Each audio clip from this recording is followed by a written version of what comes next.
Hii ni K-News habari. Hatuwezi kufanya kazi peke yetu. Hatuko mbinguni bado tuko duniani. Ama kwa upande wa kanisa na taifa letu, mbele yetu upo uchaguzi mkuu wa serikali.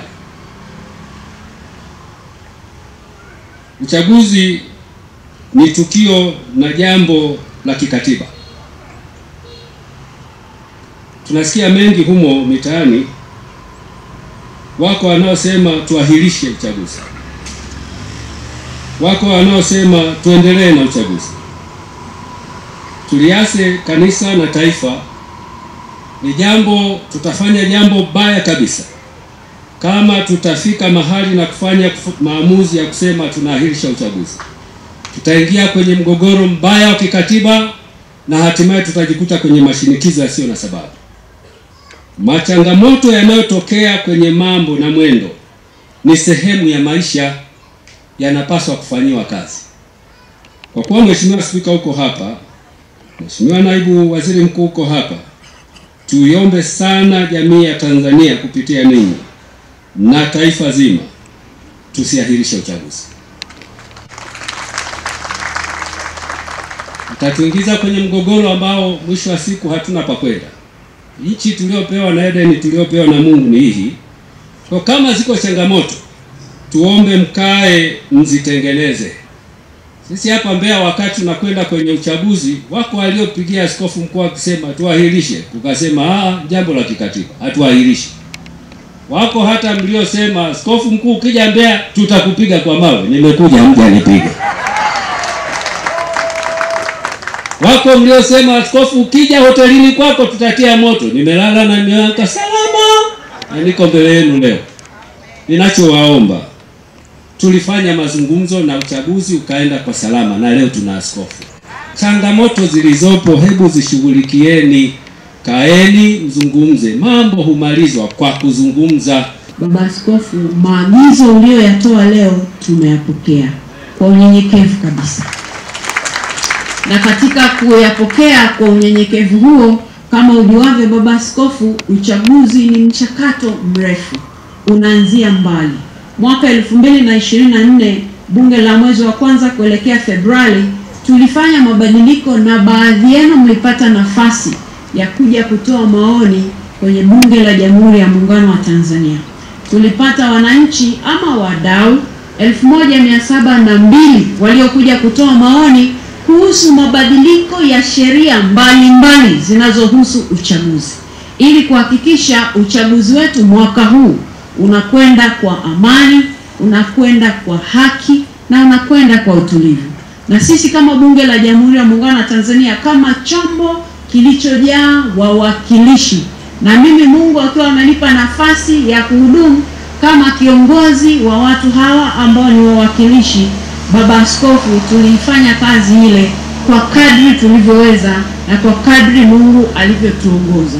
Hivyo ni watoe wasiwasi. Ikiwa liko jambo ambalo linapaswa kufanyiwa kazi na bunge la Jamhuri ya Muungano wa Tanzania, tutakuwa radhi kuifanya kazi hiyo ili kuhakikisha jambo hili lililopangwa mwaka huu linaenda kwa haki na kwa amani kabisa. Na tunamshukuru Mungu sana kwa kutuwezesha kupita katika hatua za mchakato za chaguzi za amani tangu tulipopata uhuru. Inawezekana kulikuwa na mapungufu hapa na pale katika michakato kadhaa hapo nyuma, na kwa vyote vile iko nafasi ya kuboresha kila mara, kuwezesha michakato hii kuwa ya haki zaidi na kuwa yenye amani zaidi. Sisi tunaona kuwa ni jambo zuri kutaka kuboresha michakato hii. Hata hivyo hatuungi mkono njia zozote zenye namna inayowezesha kusababisha kuvunjika kwa amani ya nchi yetu. Kwani tunu ya amani ikichezewa huweza kuponyoka, na tunayofahamu mifano mbalimbali duniani kuwa ni vigumu sana kurejesha amani iliyopotezwa. Kwa hiyo tunatoa wito kwa wanasiasa na watu wote wanaohusika katika kuandaa, kunadi sera zinazotafuta kushika madaraka kuwa na hofu ya Mungu. Sisi waumini walei, askofu hajibiwi.